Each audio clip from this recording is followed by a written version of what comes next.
another. Now, in the process, keen interest was developed in the human senses, and this for the very obvious reason that until our own century, astronomy itself was an observational science, and the astronomical findings and data that filled out the great astronomical maps actually were reflections of what human observers were reporting in one observatory or another. Small errors could have very, very great effects.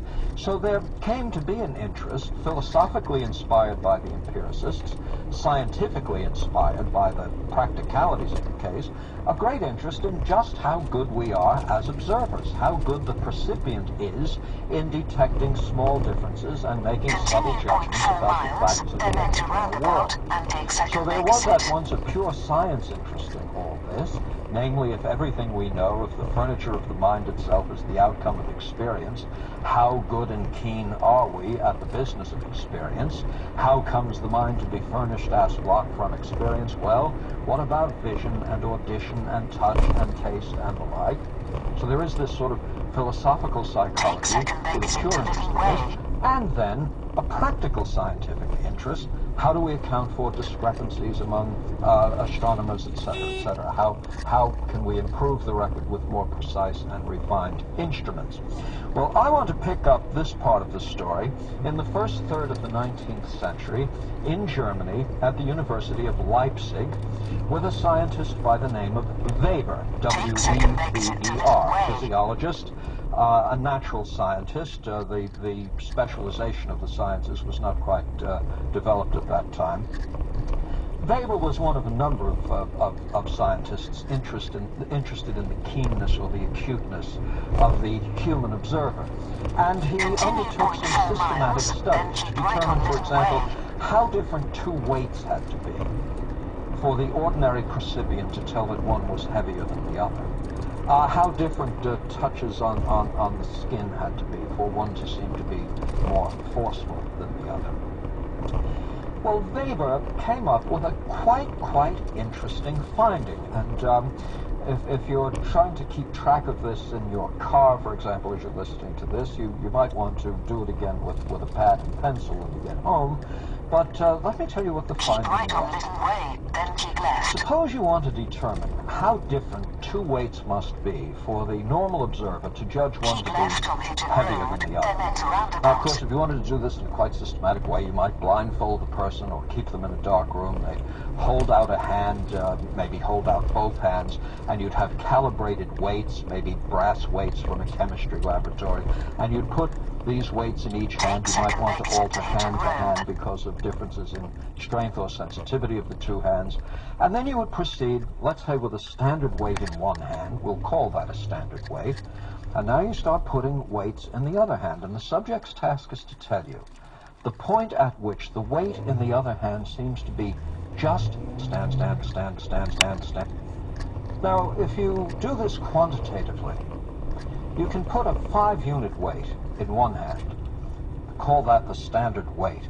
Now the question is, what do you have to put in the other hand by way of a comparison weight for the subject to tell them apart? All right, so Weber proceeds to do this, and he starts adding weights to the hand. He discovers you've got to put 6 units of weight in the other hand. Now keep this in mind. The standard weight is 5 units, and the comparison weight to be judged just heavier turns out to have to be 6 units. Suppose you now put 10 units in this hand. That's going to be the standard weight. Now, what do you think you'd have to put in this hand for it to be judged just heavier? Well, it turns out that you've got to put 12 units in this hand. Now, if you've sensed the pattern already, you get an A, and what the pattern is this. Now, try to parse this sentence carefully enough so that it doesn't throw anyone into a tizzy, but it goes something like this. If you take the difference between the standard weight and the comparison weight and divide it by the standard weight, you get a constant fraction. That is, if you take 5 and subtract 6, the difference is 1. If the standard weight is 5, that's 1 over 5. If the standard weight is 10, you now determine what it is that the comparison weight must weigh for the subject to judge it to be just heavier, and it turns out that that's going to be the same 1/5 fraction, 2/10. It would have to weigh 12. If you had 20 here, as the standard weight, the comparison weight would have to be 24, 4/20, and so forth. Well, Weber was absolutely thrilled by this, because what he had demonstrated, and this was perhaps the first time this had ever been demonstrated, is the absolute lawfulness of perception. In this case, the fact that perception follows a fixed law. He developed what later would be called the Weber ratio, or Weber's law, namely that the ratio of the difference between a comparison and a standard, the ratio of the difference between the two divided by the standard, would yield a constant ratio. Now, the Weber ratio has been studied in audition and vision and touch and taste and the like.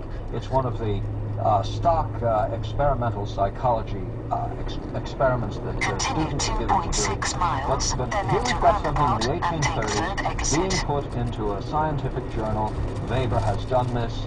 End of Act 1, Scene 1, so to speak. There we are. We've got reliable data, and these data indicate that perception, at least in this limited context, obeys a law. There is a lawful relationship between properties of the stimulus and the percipient's response to that stimulus.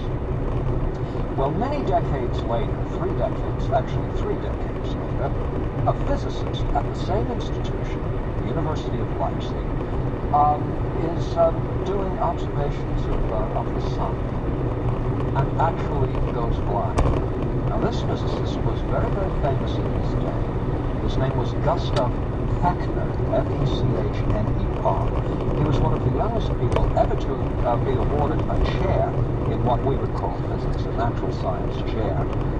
He received that in his early 30s, and he received that on the basis of pioneering studies of direct current in electricity. His attention shifted, and he's now making these observations of the sun, and he goes blind and goes into a very, very deep depression. The doctors predict that the blindness will be irreversible. Fechner goes back home to his family. He's the son of a very dour clergyman and the like. His days are melancholy. And actually, in a course of months, his sight starts to come back. And he must have had nothing less than a hallelujah experience. So here we've got an experimental physicist whose scientific life would be over if, in fact, this is blindness irreversible.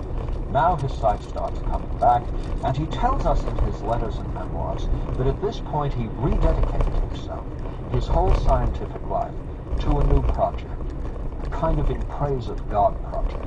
He wants to set out to show that the same God who gives us the material world has given us the psychic world, and there must be a set of core principles that will allow us to move from one of those worlds to the other.